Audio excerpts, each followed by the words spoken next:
Terminal Cimahi, yang dulu riuh dengan tawa dan deru mesin angkot, kini berubah menjadi tempat yang dicekam ketakutan.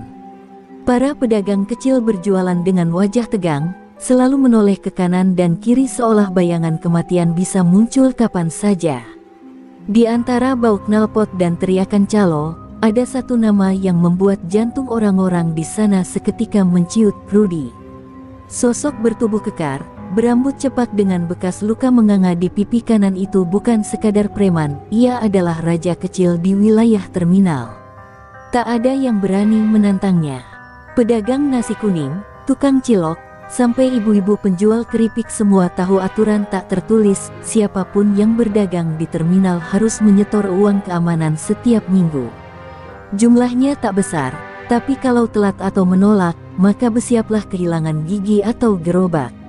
Bahkan, konon pernah ada penjual koran yang dipukul hingga koma hanya karena kurang 1.000 perak. Setiap pagi, langkah kaki Rudy terdengar berat dan menakutkan. Sepatunya yang sudah sobek bagian depan seolah mengiris lantai beton terminal. Semua orang menunduk saat ia lewat, bahkan calo-calo yang biasanya cerewet mendadak diam seperti batu. Ia seperti iblis yang muncul dari neraka, haus akan ketundukan dan takut kehilangan kekuasaannya. Suatu pagi, langit mendung menggelayut rendah, membuat suasana makin muram. Rudy muncul dengan rokok terselip di bibir, jaket kulit hitam yang sobek di bahu, dan mata yang menyapu lapak-lapak dengan tatapan buas. "Mana itu si Udin tukang bubur?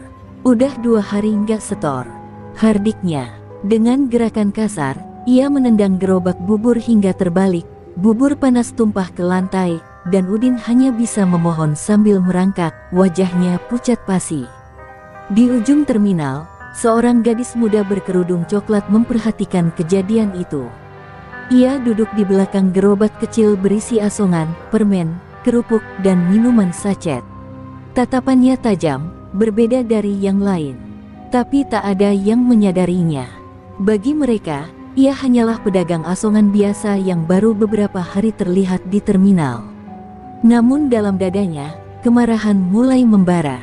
Bukan karena takut akan dipalak, tapi karena harga dirinya sebagai manusia diinjak-injak. Rudy masih tertawa puas saat meninggalkan lapak Udin yang porak-poranda. Ia tak tahu bahwa hari itu adalah awal dari akhir kejayaannya.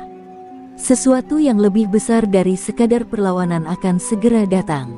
Sesuatu yang telah lama tidur dalam darah seorang pewaris ilmu tua dari tanah Banten.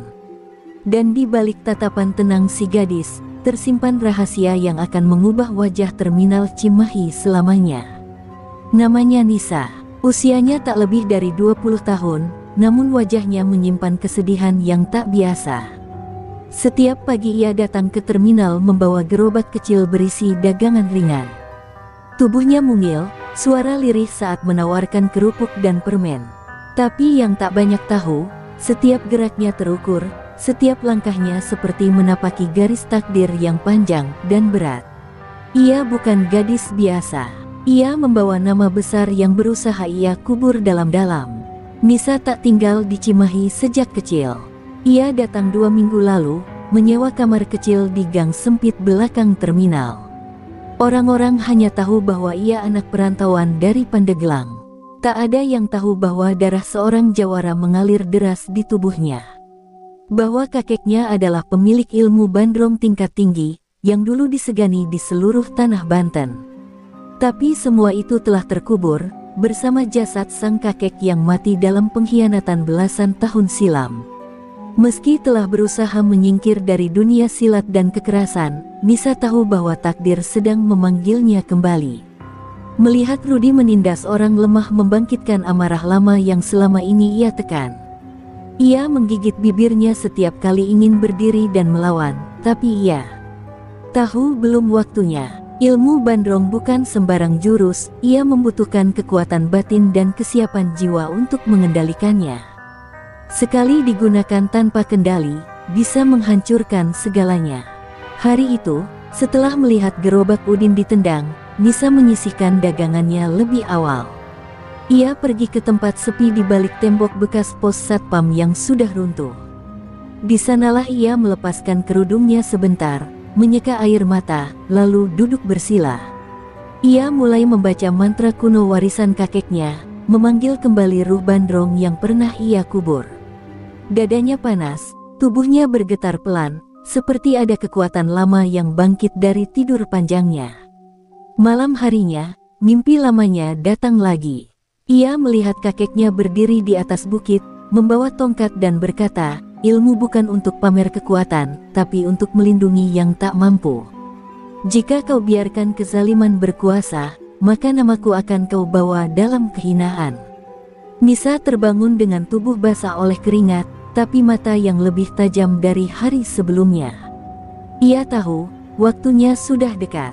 Keesokan harinya, saat Rudy kembali berkeliling memalak, Nisa tetap duduk tenang di pojok terminal. Ia tidak menunduk seperti yang lain. Ia menatap lurus ke arah Rudy, dan untuk sesaat, tatapan mereka bertemu. Rudy mengernyit, heran. Ada sesuatu dalam tatapan gadis itu yang membuatnya tidak nyaman, dingin, tegas, dan tak bergeming. Seolah ia sedang menatap sosok yang tak bisa ia kuasai. Awas aja kalau belum setor minggu depan, gumam Rudy pelan, mencoba mengalihkan pandangan dan melangkah pergi. Tapi dalam hatinya, muncul kegelisahan yang belum pernah ia rasakan sebelumnya. Ia terbiasa menindas dan ditakuti, tapi kali ini, ia merasa diam-diam sedang diawasi oleh kekuatan yang belum ia pahami. Dan di pojok terminal itu, di balik wajah polos seorang penjual asongan, tersimpan kekuatan warisan jawara yang menunggu waktu untuk meledak. Hari Jumat itu matahari terasa lebih garang dari biasanya. Asap knalpot mengepul, bercampur bau keringat dan debu yang beterbangan di terminal Cimahi. Para pedagang kecil sibuk menyelamatkan dagangan masing-masing saat Rudy muncul dari balik warung rokok, menggeret rantai besi di tangan kanannya, tanda ia sedang tak ingin bercanda. Di belakangnya, dua preman suruhan berjalan tertawa kecil, siap menertawakan siapapun yang jadi korban bos mereka hari ini. Rudy berjalan menuju lapak kecil Nisa. Ia tidak langsung berbicara, hanya menatap dari ujung rambut hingga ujung kaki gadis itu. Sejenak hening menggantung di udara. Pedagang lain menghentikan aktivitas, mengintip dari balik lapak dan angkot, menyadari sesuatu yang besar akan terjadi. Tapi Nisa tetap tenang. Ia duduk bersila di belakang gerobak asongan, menyusun permen dan kerupuk dengan tangan gemetar tipis, bukan karena takut, tapi karena menahan dorongan untuk langsung menghantam. Kamu yang baru dagang di sini ya? Rudy membuka suara, nada sinisnya terdengar bagai cambuk. Di terminal ini, nggak ada yang gratis. Mau dagang, setor dulu. 100.000 seminggu, murah kan buat keamanan. Nisa menatap lurus ke matanya. Tanpa senyum, tanpa takut. Saya dagang sendiri, bawa sendiri, dan aman sendiri. Nggak butuh dilindungi siapa-siapa. Ucapannya lembut, tapi tajam seperti pisau yang menusuk ego Rudy. Seketika suara-suara tertahan terdengar di sekitar, beberapa pedagang sampai menunduk tak percaya. Wajah Rudy mengeras, urat di pelipisnya mulai menonjol. Kamu kira kamu siapa? Baru juga dagang, udah sok nyolot. Dengan cepat, tangan kirinya terangkat, siap melayang ke pipi Nisa. Tapi sebelum tangannya menyentuh kulit wajah gadis itu, Nisa berdiri. Tegak, matanya menyala, dan seolah ada kekuatan tak kasat mata yang menghentikan tangan Rudy di udara. Ia membeku, terdiam dalam posisi tergantung. Kalau kau paksa tanganmu menyentuhku, kau akan menyesal, bisik Nisa, nyaris tak terdengar oleh yang lain. Tapi bagi Rudy, suara itu menggema di kepalanya seperti dentuman petir. Tiba-tiba, ia merasa sesak, keringat dingin mengucur dari pelipisnya. Matanya tak bisa lepas dari tatapan gadis itu.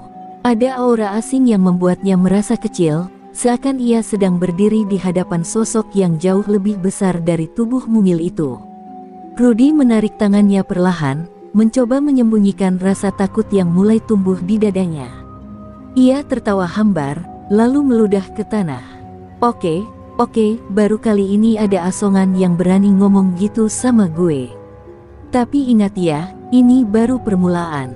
Ia berbalik cepat, pergi dengan langkah kasar, menyembunyikan kegugupan yang mulai menggerogoti keberaniannya. Di belakangnya, Nisa masih berdiri diam. Namun di balik kerudungnya, ia menggigit bibir menahan gejolak.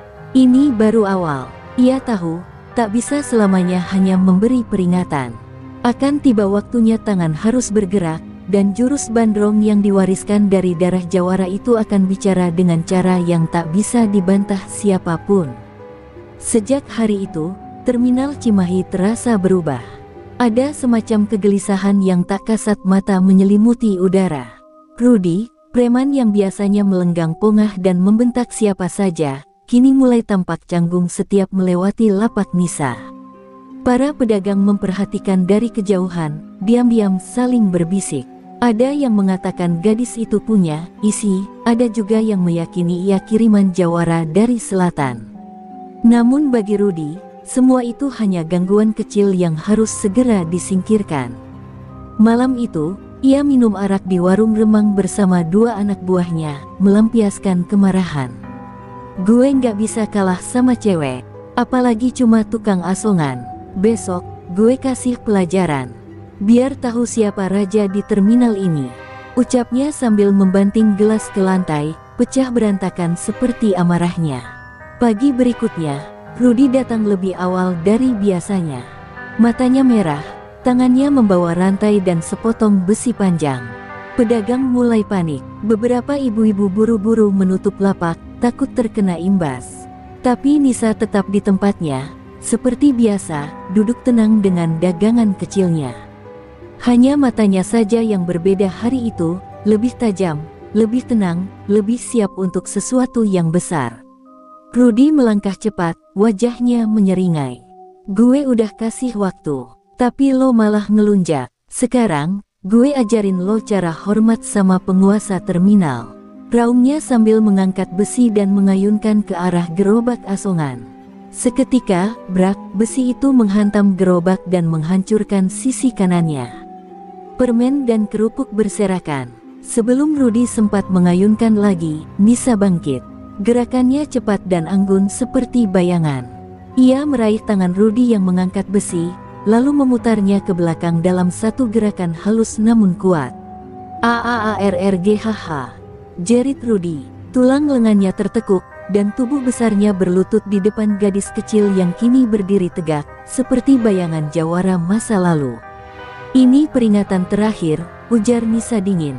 Ia menendang dada Rudy dengan gerakan pendek, tapi cukup kuat untuk membuat pria itu terhempas 3 meter ke belakang dan membentur tiang angkot. Mulutnya mengeluarkan darah segar. Para pedagang menahan napas. Beberapa sampai ternganga tak percaya. Rudy dihajar oleh seorang gadis. Nisa tidak bergerak lebih jauh. Ia menunduk, membereskan kembali dagangannya yang berserakan. "Aku tidak datang untuk mencari masalah. Tapi jika ketidakadilan terus kau pelihara, maka aku akan menyingkirkanmu dari terminal ini." Suaranya tenang, tapi menembus dada semua yang mendengarnya. Dan pagi itu, di antara keripik yang berceceran dan tatapan yang terbelalak, lahirlah legenda baru di terminal Cimahi. Bukan preman, bukan calo, tapi seorang gadis berkerudung, pemilik jurus Bandrong, yang mulai memperlihatkan taringnya. Sejak pagi berdarah itu, nama Nisa menyebar seperti badai. Para pedagang tak lagi memandangnya sebagai gadis biasa. Di balik kerudung hijau dan gerobak kecilnya, tersimpan kekuatan yang membuat jagoan paling ditakuti di terminal tersungkur dalam sekali tendang. Tapi bukan hanya para pedagang yang mendengar kabar itu, Rudy pun menanggung malu yang tak bisa ditelan. Ia dirawat semalam di klinik kecil, rahangnya retak, dan matanya lebam. Malam harinya, di sebuah gudang belakang terminal, Rudy duduk dengan napas berat. Amarahnya membakar dada. "Gue nggak bakal kalah begini aja. Itu cewek harus tahu rasa." Suaranya parau, namun penuh dendam. Ia menatap dua orang di hadapannya, Dono dan Ucup, dua preman bayaran dari luar kota yang terkenal kejam. "Besok pagi, kalian datang bareng gue. Gue pengen dia sujud di kaki gue." Mentari belum tinggi saat Rudy dan dua preman itu muncul. Langkah mereka berat, mata mereka liar mencari satu target, Nisa. Terminal mendadak senyap. Para pedagang menyingkir, tahu bahwa ini bukan cuma peringatan, ini akan jadi penentuan. Nisa yang tengah menyusun gorengan melihat mereka datang, namun kali ini ia tak berdiri. Ia hanya menunduk, menutup mata, seperti sedang berdoa dalam diam. Dono melangkah duluan, senjata pentungan kayu di tangan. Lo pikir lo jagoan ya, cewek kecil? Sini gue ajar lo, biar lo tahu rasanya. Teriaknya sambil mengayun. Tapi sebelum pentungan itu menyentuh Nisa, tubuhnya terpental sendiri, seperti menghantam dinding tak terlihat. Dono terhempas ke belakang, menghantam gerobak air dan pingsan seketika. Ucup yang melihat itu maju dengan golok pendek. Mati lo, serunya.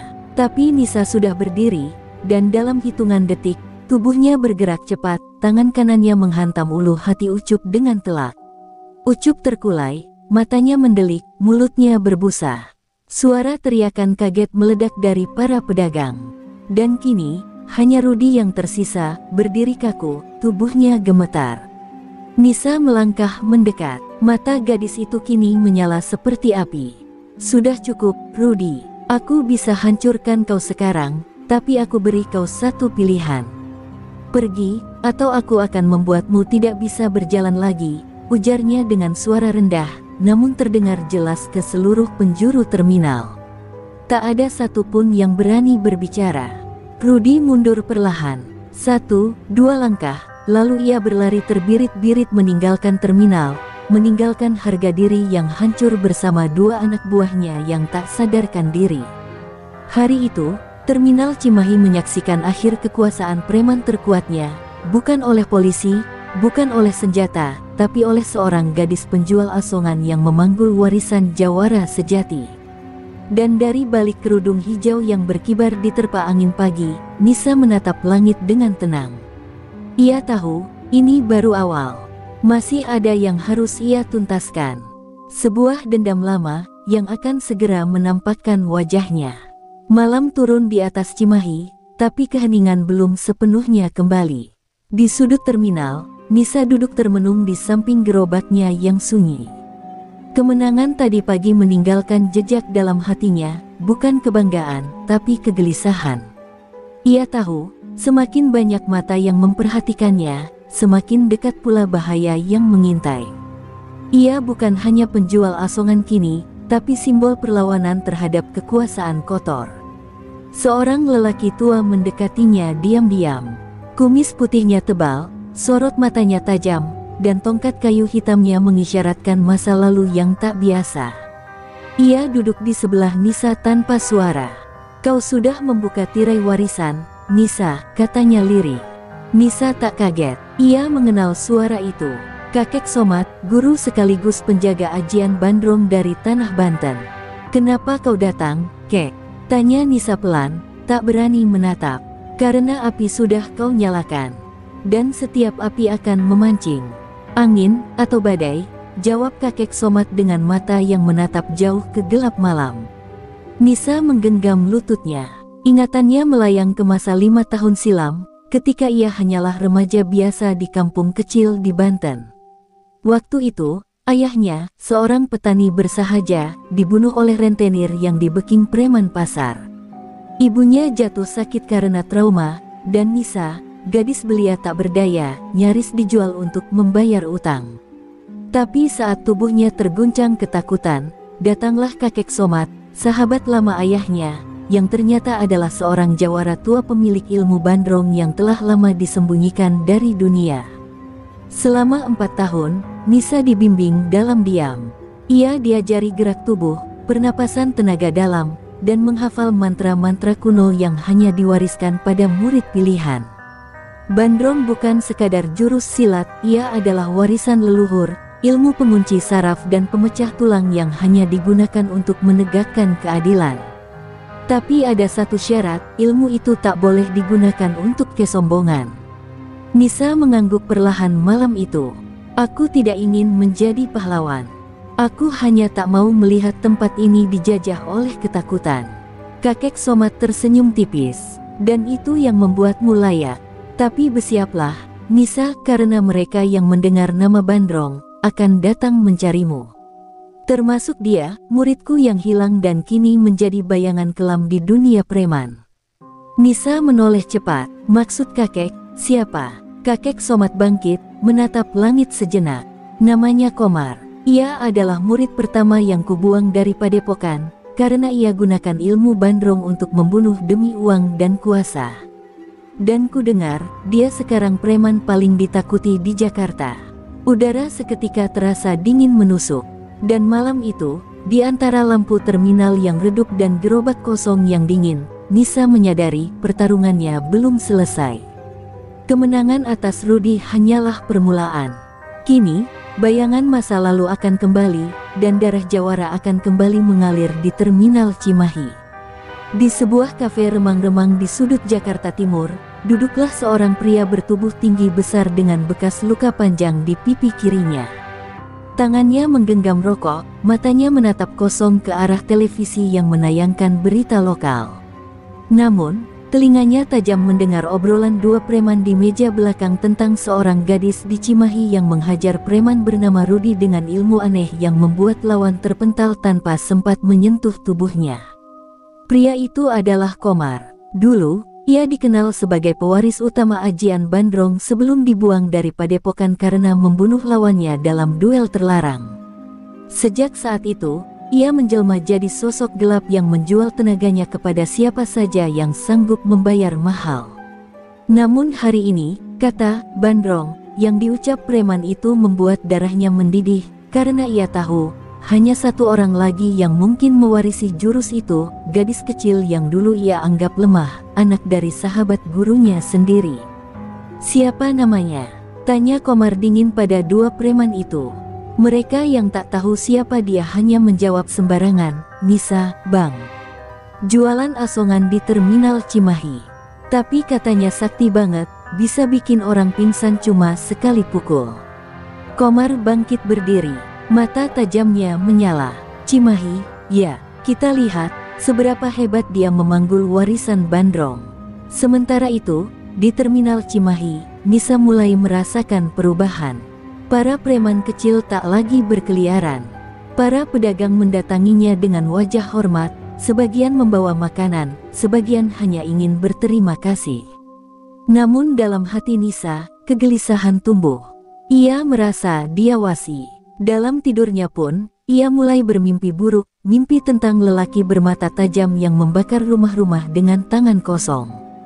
Kakek Somad kembali datang malam itu, wajahnya suram. Dia sudah tahu, Nisa, Komar akan datang. Aku bisa rasakan. Hawa ilmunya bergerak menuju sini. Nisa menggigit bibir, mencoba menyembunyikan ketakutannya. Apa aku bisa mengalahkannya, kek? Tanya Nisa lirih. Kakek Somad menggeleng pelan. Ilmunya sama sepertimu, tapi dia tak punya hati. Dia belajar Bandrong bukan untuk melindungi, tapi untuk menguasai. Malam itu, hujan turun deras di terminal. Nisa berdiri di tengah lapak-lapak kosong, tubuhnya kuyup, wajahnya menatap langit. Ia tahu, hari-harinya sebagai gadis biasa sudah berakhir. Ia bukan hanya sedang menjaga lapak asongan, tapi menjaga warisan yang terancam direnggut oleh tangan kotor yang sama sekali tak mengenal kehormatan.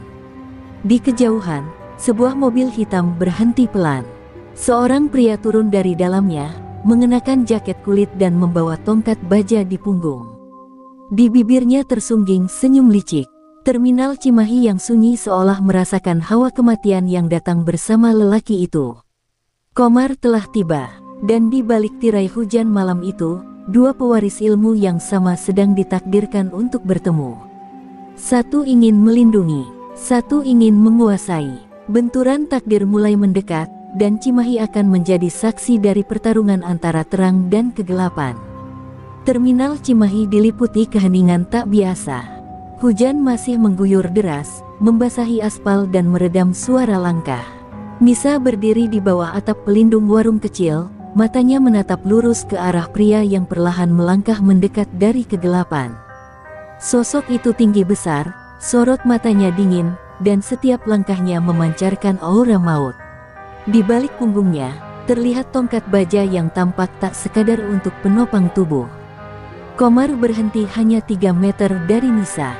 Matanya menyipit, menelisik wajah gadis muda itu yang kini berdiri tegak meski tubuhnya gemetar halus karena hawa ilmu yang menyeruak dari tubuh pria itu. "Jadi ini kau, pewaris baru Bandrong?" Suaranya berat, serak, seperti karat di paku tua. Nisa tak menjawab, ia hanya menatap balik, mencoba menyembunyikan ketakutannya di balik sorot mata tenang. "Bandrong bukan milikmu, Komar," ucap Nisa akhirnya, tegas meski pelan. "Kau telah mengkhianati ajaran, mengotori ilmu yang diturunkan untuk keadilan." Komar tertawa lirih, sinis. "Keadilan?" Ia mengangkat bahu. "Keadilan tak mengisi perut. Ilmu ini terlalu sakti untuk sekadar menolong orang kecil. Dunia harus tunduk, bukan dikasihani." Nisa mengepalkan tangan. Dalam dadanya, darah mendidih. Ia ingat wajah ayahnya, keringat di dahi ibunya, dan tangisan anak-anak yang kerap ia lihat saat terminal dikuasai preman. "Maka hari ini, aku akan memutuskan. Bandrong akan kembali ke jalan yang benar. Jika aku harus melawanmu untuk itu, maka akan kulakukan." Hujan tak mampu memadamkan api yang kini menyala di mata Nisa. Komar menyeringai, lalu mengangkat tangannya dan menancapkan tongkat bajanya ke tanah. "Bagus. Aku juga ingin tahu, sejauh mana Bandrongmu bisa menahan Bandrongku." Ia membuka jaketnya, memperlihatkan tubuh penuh bekas luka, bukti dari pertarungan yang ia lalui selama bertahun-tahun. Lalu, dengan satu gerakan cepat, ia membentuk kuda-kuda yang mirip dengan yang dulu diajarkan kakek Somat. Nisa pun bersiap, napasnya diatur, posisi kakinya mantap. Jurus pertama Bandrong, tapak gentar, mulai ia bentuk. Tapi sebelum serangan pertama diluncurkan, Komar menebas udara dengan tangannya, melepaskan tekanan yang membuat atap warung bergetar. Hawa ilmu itu menghantam tubuh Nisa, tapi ia tak mundur. Justru, ia membalas dengan menghentakkan kakinya ke tanah, memantulkan tenaga dalam dari pusat bumi. Dua kekuatan yang berasal dari akar yang sama, namun tumbuh dengan arah berbeda, kini bersiap bertumbukan. Di antara deras hujan dan lampu terminal yang temaram, dua warisan leluhur akan diuji. Bukan sekadar siapa yang lebih kuat, tapi siapa yang paling setia pada jalan yang ditinggalkan para jawara lama. Dan di saat itulah, dunia terminal Cimahi seakan menahan napas. Pertarungan belum dimulai, tapi riaknya sudah mengguncang. Hari penentuan tinggal sejengkal lagi. Hujan terus mengguyur tanpa henti, menciptakan tirai air yang membatasi dunia terminal Cimahi dan realitas yang segera berubah. Nisa dan Komar saling berhadapan, napas mereka memburu, tubuh mereka dipenuhi hawa panas energi dalam yang bergejolak. Keduanya tahu, pertarungan ini bukan hanya soal fisik, tapi pertarungan jiwa dan kepercayaan pada jalan yang mereka pegang teguh. Komar mengawali serangan dengan cepat. Tangannya bergerak seperti bayangan, menebas udara dengan jurus Bandrong yang sudah ia asah selama bertahun-tahun. Serangan tenaga dalamnya menghantam udara dan tanah, membuat debu beterbangan dan aspal retak-retak. Nisa menghindar dengan lincah, gerakannya ringan dan penuh perhitungan, menahan tiap hantaman dengan jurus pertahanan yang diajarkan kakek Somat. "Tetap tenang, kendalikan tenaga dalammu," bisik Nisa dalam hati, merasakan getaran energi Komar yang begitu kuat. Ia menarik napas dalam-dalam, mengumpulkan energi dari dalam tubuh dan dari bumi basah di bawah kakinya. Kakinya menginjak tanah, mengirimkan gelombang tenaga yang membuat tanah bergetar halus, menjadikannya pusat energi yang sulit ditembus. Komar menertawakan usaha itu, lalu melancarkan serangan bertubi-tubi. Tubuhnya berputar, tenaga dalam mengalir deras seperti ombak ganas, mencoba merobohkan Nisa dengan pukulan dan tendangan yang mengandung kekuatan mematikan. Namun Nisa berhasil memblokir dan membalas dengan serangan Bandrong versi lembut, jurus yang menggunakan tenaga dalam untuk mengalihkan kekuatan lawan tanpa harus menghancurkan. Tubrukan tenaga dalam di antara mereka menghasilkan gelombang energi yang membuat kaca jendela di warung-warung sekitar pecah berantakan. Suara desing dan dentuman memenuhi udara, membuat orang-orang di terminal terdiam dan berusaha menjauh. Hanya Nisa dan Komar yang berdiri teguh di tengah badai tenaga itu, saling menatap penuh tekad dan kebencian yang membara. Komar menjerit, mengumpulkan energi paling dalam yang pernah ia keluarkan. Tubuhnya bersinar dengan cahaya merah gelap, menciptakan tekanan dahsyat yang mulai menekan Nisa. Namun gadis itu tidak menyerah. Dengan napas penuh konsentrasi, ia mengerahkan jurus pamungkasnya, Bandrong Sungsang, serangan energi yang memfokuskan seluruh kekuatan ke satu titik kecil. Tubrukan itu meledak seperti petir, menyebar ke segala arah dengan gemuruh dahsyat. Terminal Cimahi berguncang hebat, debu dan air hujan beterbangan. Ketika debu mengendap, keduanya masih berdiri, saling menatap dengan napas berat dan tubuh yang basah kuyup. Pertarungan belum selesai, tapi keduanya sudah tahu, ini baru awal dari perang yang sesungguhnya. Setelah ledakan energi dahsyat yang mengguncang terminal Cimahi, keduanya berdiri dengan napas terengah-engah, tubuh basah kuyup dan luka kecil mulai bermunculan. Nisa menatap Komar dengan tatapan campuran antara kelelahan dan kebingungan.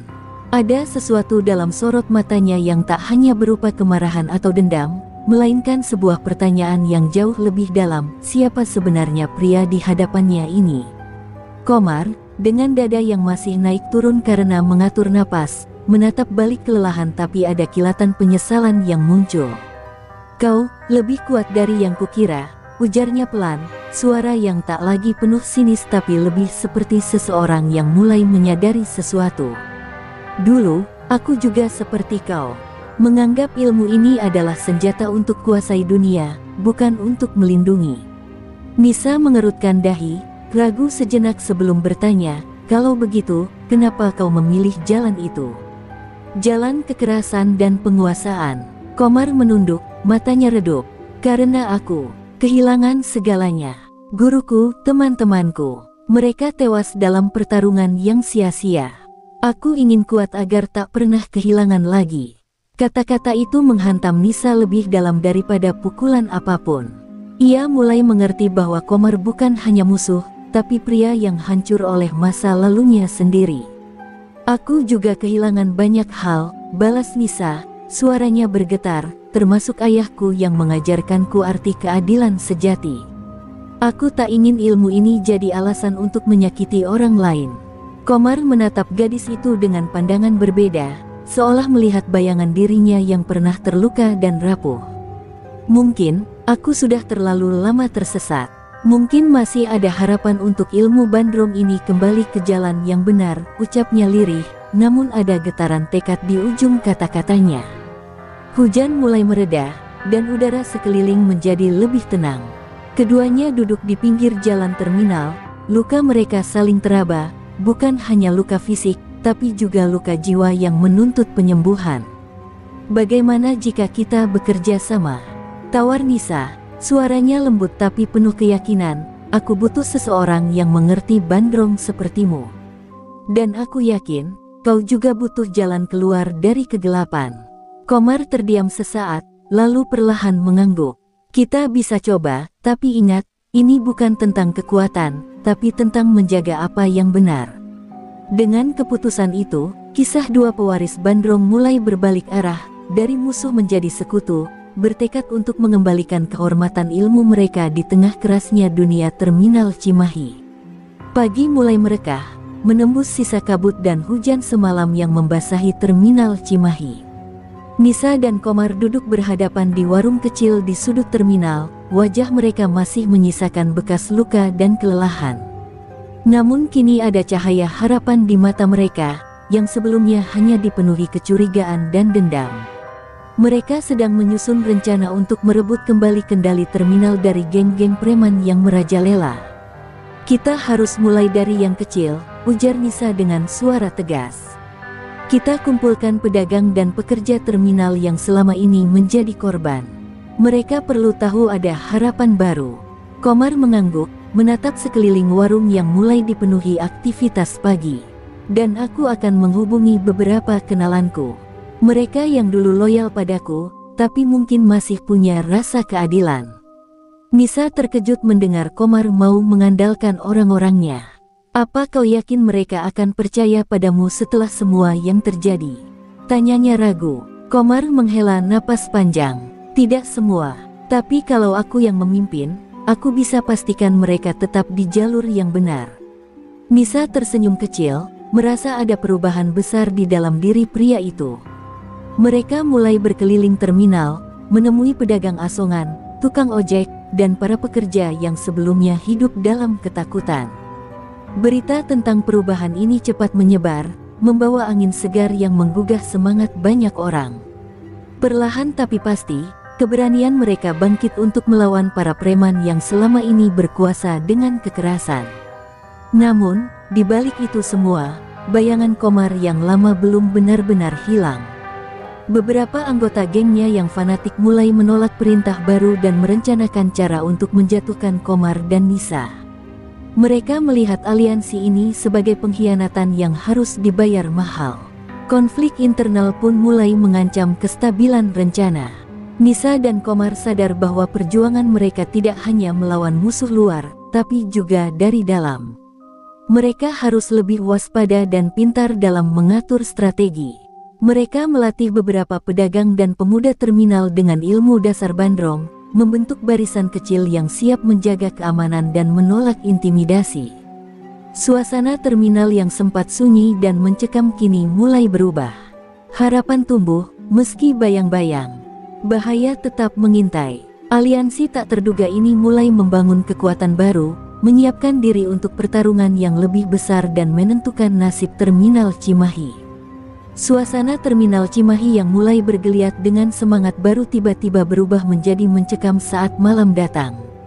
Nisa dan Komar tengah mengadakan pertemuan rahasia dengan para pendukung mereka di sebuah gudang tua.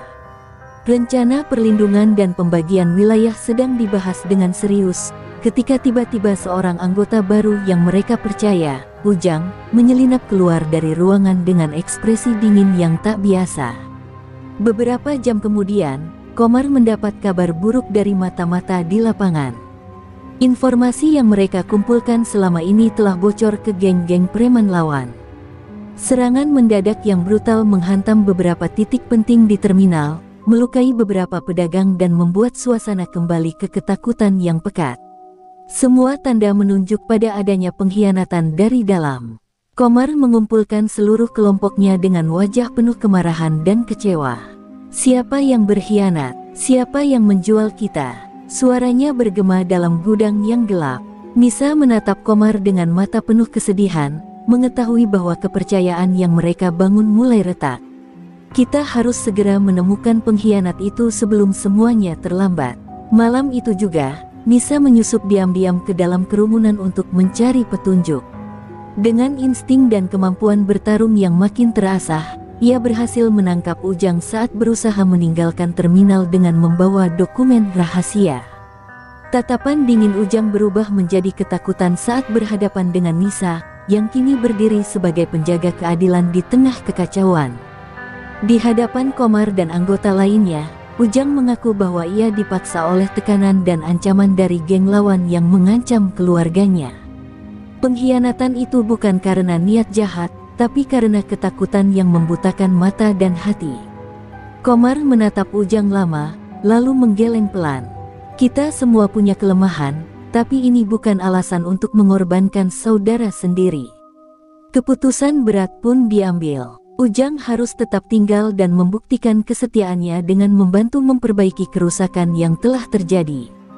Nisa dan Komar menyadari bahwa membangun kembali kepercayaan jauh lebih sulit daripada menumbangkannya.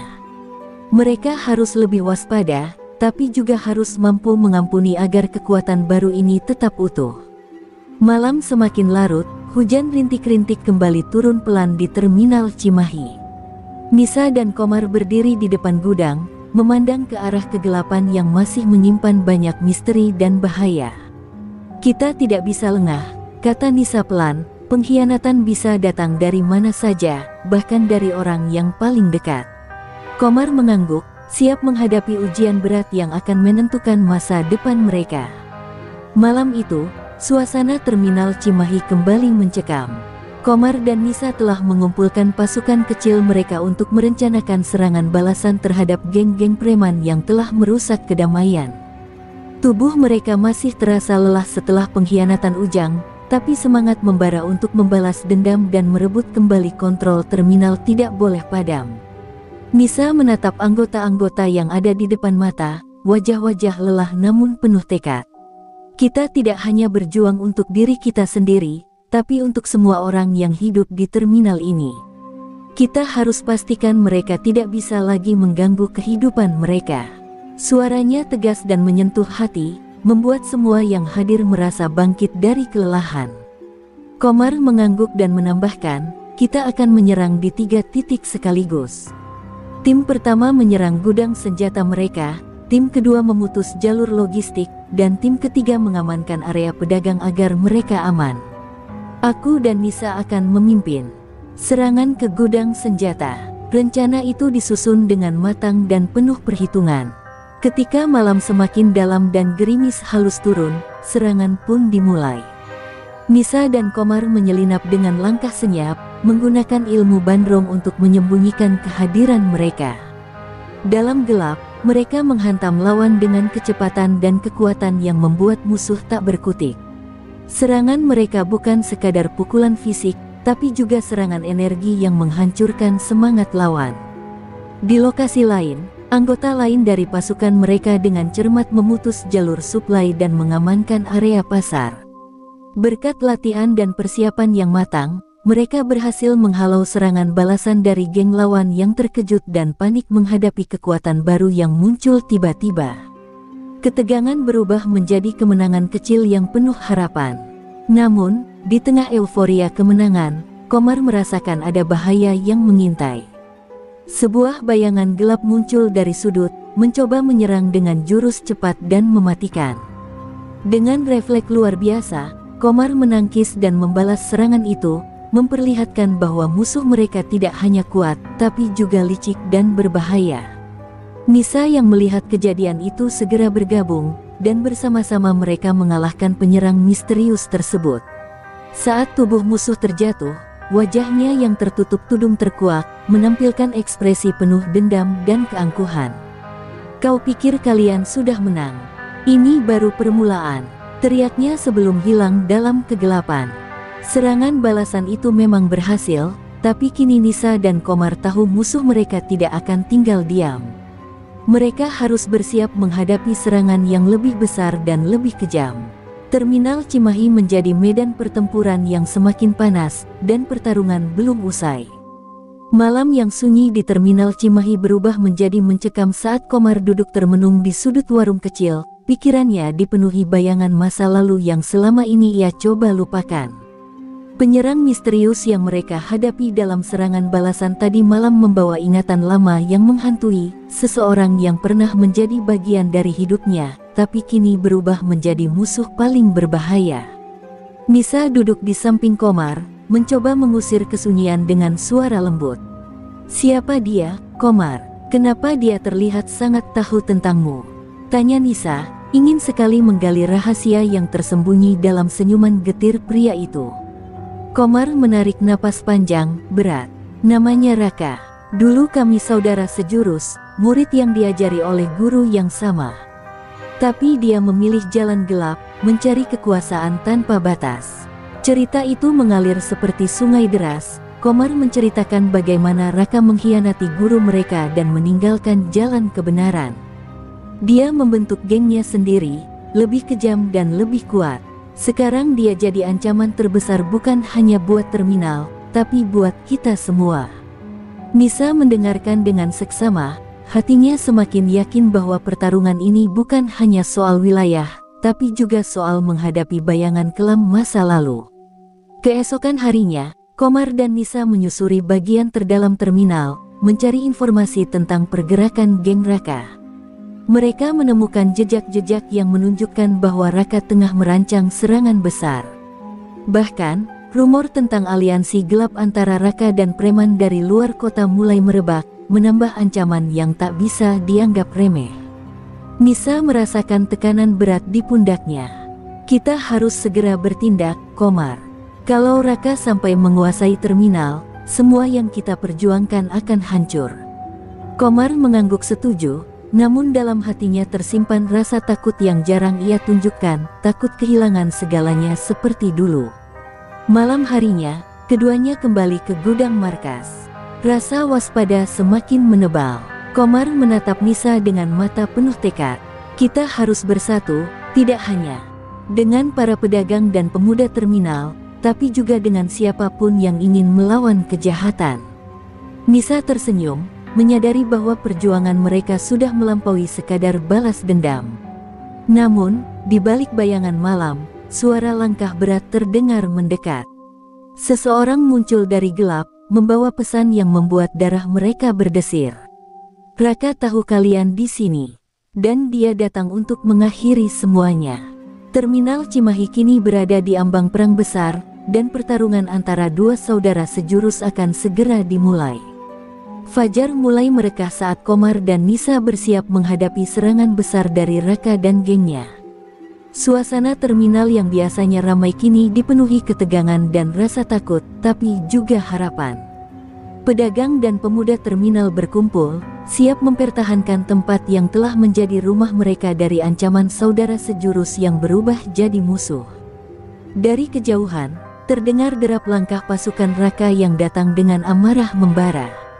Raka muncul di depan pasukannya dengan wajah dingin dan penuh kebencian, menatap Komar dengan mata yang seperti menyulut bara dendam lama. Komar, kau tak akan bisa menghalangi aku. Aku datang bukan hanya untuk merebut terminal, tapi untuk menghancurkan masa lalumu, teriaknya menggelegar. Komar membalas tatapan Raka dengan penuh ketenangan namun penuh tekad. Raka, aku tidak membencimu, tapi aku tidak akan membiarkanmu menghancurkan kehidupan orang-orang yang aku sayangi. Kata-kata itu seperti bara yang memicu pertempuran dahsyat antara dua saudara sejurus yang kini berdiri di sisi berlawanan.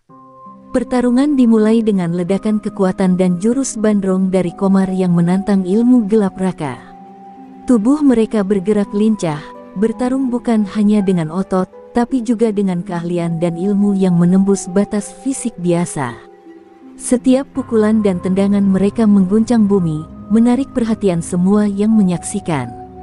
Di tengah pertempuran, Nisa memimpin pasukan pendukung untuk menahan serangan geng Raka di berbagai titik terminal. Ia menggunakan kecerdikan dan keberaniannya untuk meminimalisir kerusakan dan melindungi pedagang yang tak berdosa. Suaranya yang lantang memotivasi semua untuk tetap bertahan, bahkan ketika keadaan semakin sulit. Komar dan Raka terus beradu jurus, dendam dan rasa sakit masa lalu melebur menjadi kekuatan yang mematikan. Namun di balik pertarungan itu, Komar mencoba menjangkau hati saudaranya, berharap masih ada secercah kebaikan yang tersisa. Kita masih saudara, Raka. Jangan biarkan amarah menguasai hidupmu. Pertempuran mencapai puncaknya ketika Komar berhasil melumpuhkan Raka dengan jurus bandrong yang sangat kuat, membuat Raka terjatuh tanpa daya. Namun sebelum Komar memberikan pukulan terakhir, Raka menatapnya dengan mata penuh penyesalan dan berkata, "Maafkan aku, Komar, aku tersesat." Suasana menjadi hening sejenak, membuka pintu untuk kemungkinan rekonsiliasi. Keheningan yang tiba-tiba menyelimuti terminal Cimahi saat Komar menatap Raka yang terkulai lemas di tanah. Detik-detik itu terasa seperti jeda antara dunia lama yang penuh luka dan masa depan yang masih penuh harapan. Nisa dan para pendukung mereka segera mendekat, waspada namun penuh rasa ingin tahu akan kelanjutan cerita dua saudara sejurus yang akhirnya bertemu dalam damai. Raka menghembuskan napas berat, menatap Komar dengan mata penuh penyesalan. "Aku tersesat dalam gelap, Komar. Tapi kau masih memberi aku cahaya untuk kembali." Kata-katanya menusuk hati Komar yang selama ini mengidamkan perdamaian, bukan kehancuran. Dengan lembut, Komar mengulurkan tangan membantu saudaranya bangkit, tanda bahwa pertempuran mereka bukanlah akhir, tapi awal dari sebuah bab baru. Nisa menatap keduanya dengan senyum haru. "Kita harus bangun terminal ini bersama. Tidak ada lagi kekerasan atau dendam yang merusak. Kita bangun masa depan yang damai dan kuat." Suaranya menggema, menyatukan hati para pedagang dan warga yang menunggu harapan baru dari perjuangan ini. Semangat itu menyebar, seperti api kecil yang mulai membakar dinginnya malam. Beberapa minggu kemudian, terminal Cimahi berubah. Tak ada lagi bayang-bayang preman yang menakutkan. Komar, Nisa, dan Raka bersama-sama memimpin komunitas kecil itu membangun kembali pasar, memperbaiki fasilitas, dan melindungi para pedagang dengan rasa persaudaraan yang baru. Jurus bandrong yang dulu hanya digunakan untuk bertarung, kini dipakai untuk menjaga ketentraman dan melatih generasi muda. Masyarakat terminal mulai merasakan perubahan nyata. Anak-anak kembali bermain tanpa takut, pedagang berdagang dengan senyum, dan para preman lama yang dulu mengganggu kini memilih jalan lain. Komar dan Nisa menjadi simbol perjuangan dan harapan, sementara Raka yang dulu musuh, kini belajar menebus kesalahannya dengan membantu membangun masa depan. Namun, Komar tahu perjuangan belum selesai. Ancaman baru bisa datang kapan saja, tapi kini mereka tidak sendirian. Kita sudah belajar bahwa kekuatan terbesar bukan hanya di jurus dan otot, tapi di hati yang mau berubah dan bersatu, ujar Komar suatu hari saat berbincang dengan Nisa. Mereka sepakat bahwa perjalanan ini baru permulaan. Di akhir cerita, terminal Cimahi berdiri kokoh sebagai simbol kemenangan cinta, persaudaraan, dan keberanian menghadapi masa lalu. Sebuah tempat di mana luka disembuhkan dan mimpi diciptakan ulang. Komar dan Nisa, bersama Raka, menatap langit senja dengan penuh keyakinan, siap menghadapi apapun yang datang di masa depan. Terminal Cimahi, yang dulu riuh dengan tawa dan deru mesin angkot, kini berubah menjadi tempat yang dicekam ketakutan. Para pedagang kecil berjualan dengan wajah tegang, selalu menoleh ke kanan dan kiri seolah bayangan kematian bisa muncul kapan saja. Di antara bau knalpot dan teriakan calo, ada satu nama yang membuat jantung orang-orang di sana seketika menciut, Rudy. Sosok bertubuh kekar, berambut cepat dengan bekas luka menganga di pipi kanan itu bukan sekadar preman, ia adalah raja kecil di wilayah terminal. Tak ada yang berani menantangnya. Pedagang nasi kuning, tukang cilok, sampai ibu-ibu penjual keripik semua tahu aturan tak tertulis, siapapun yang berdagang di terminal harus menyetor uang keamanan setiap minggu. Jumlahnya tak besar, tapi kalau telat atau menolak, maka bersiaplah kehilangan gigi atau gerobak. Bahkan, konon pernah ada penjual koran yang dipukul hingga koma hanya karena kurang 1.000 perak. Setiap pagi, langkah kaki Rudy terdengar berat dan menakutkan. Sepatunya yang sudah sobek bagian depan seolah mengiris lantai beton terminal. Semua orang menunduk saat ia lewat, bahkan calo-calo yang biasanya cerewet mendadak diam seperti batu. Ia seperti iblis yang muncul dari neraka, haus akan ketundukan dan takut kehilangan kekuasaannya. Suatu pagi, langit mendung menggelayut rendah, membuat suasana makin muram. Rudy muncul dengan rokok terselip di bibir, jaket kulit hitam yang sobek di bahu, dan mata yang menyapu lapak-lapak dengan tatapan buas. Mana itu si Udin tukang bubur? Udah 2 hari nggak setor, hardiknya. Dengan gerakan kasar, ia menendang gerobak bubur hingga terbalik, bubur panas tumpah ke lantai, dan Udin hanya bisa memohon sambil merangkak, wajahnya pucat pasi. Di ujung terminal, seorang gadis muda berkerudung coklat memperhatikan kejadian itu. Ia duduk di belakang gerobak kecil berisi asongan, permen, kerupuk, dan minuman sachet. Tatapannya tajam, berbeda dari yang lain. Tapi tak ada yang menyadarinya. Bagi mereka, ia hanyalah pedagang asongan biasa yang baru beberapa hari terlihat di terminal. Namun dalam dadanya, kemarahan mulai membara. Bukan karena takut akan dipalak, tapi karena harga dirinya sebagai manusia diinjak-injak. Rudy masih tertawa puas saat meninggalkan lapak Udin yang porak-poranda. Ia tak tahu bahwa hari itu adalah awal dari akhir kejayaannya. Sesuatu yang lebih besar dari sekadar perlawanan akan segera datang. Sesuatu yang telah lama tidur dalam darah seorang pewaris ilmu tua dari tanah Banten. Dan di balik tatapan tenang si gadis, tersimpan rahasia yang akan mengubah wajah terminal Cimahi selamanya. Namanya Nisa. Usianya tak lebih dari 20 tahun, namun wajahnya menyimpan kesedihan yang tak biasa. Setiap pagi ia datang ke terminal membawa gerobak kecil berisi dagangan ringan. Tubuhnya mungil, suara lirih saat menawarkan kerupuk dan permen. Tapi yang tak banyak tahu, setiap geraknya terukur, setiap langkahnya seperti menapaki garis takdir yang panjang dan berat. Ia bukan gadis biasa. Ia membawa nama besar yang berusaha ia kubur dalam-dalam. Nisa tak tinggal di Cimahi sejak kecil. Ia datang 2 minggu lalu, menyewa kamar kecil di gang sempit belakang terminal. Orang-orang hanya tahu bahwa ia anak perantauan dari Pandeglang.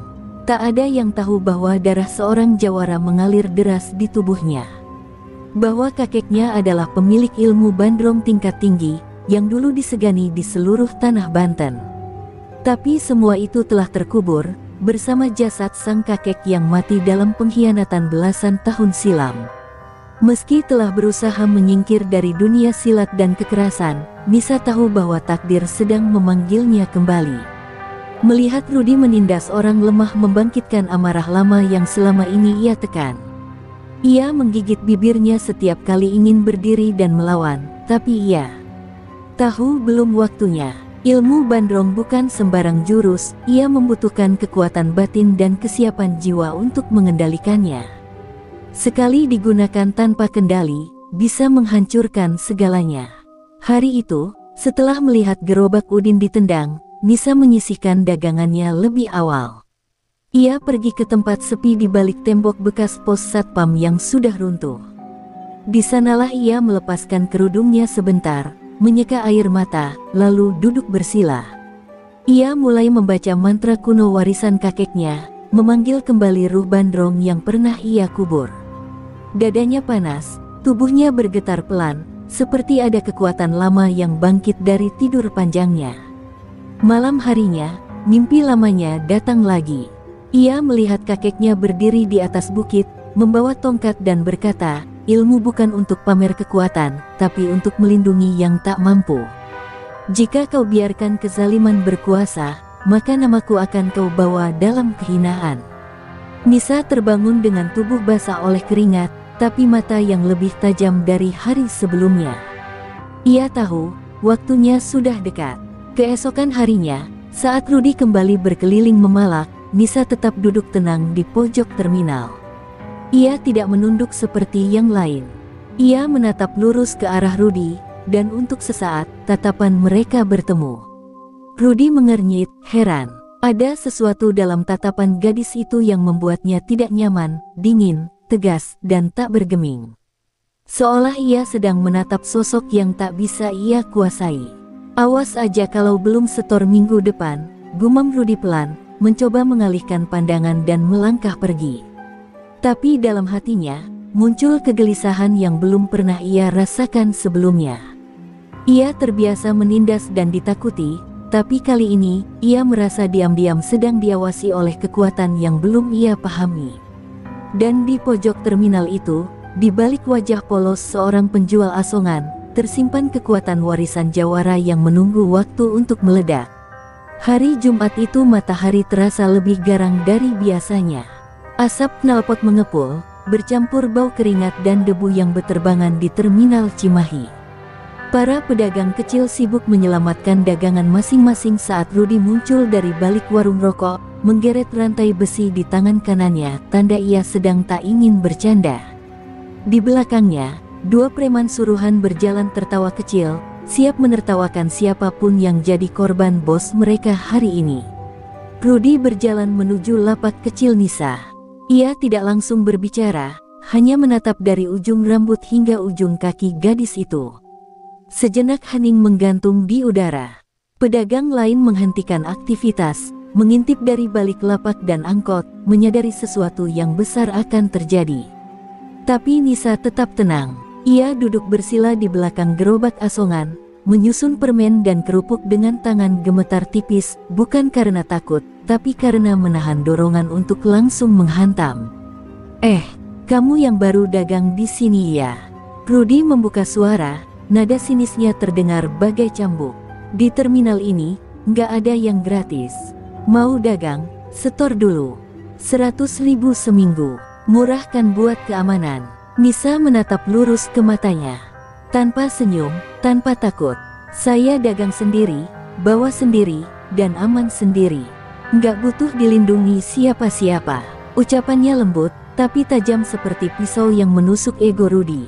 Seketika suara-suara tertahan terdengar di sekitar. Beberapa pedagang sampai menunduk tak percaya. Wajah Rudi mengeras. Urat di pelipisnya mulai menonjol. Kamu kira kamu siapa? Hah, baru juga dagang.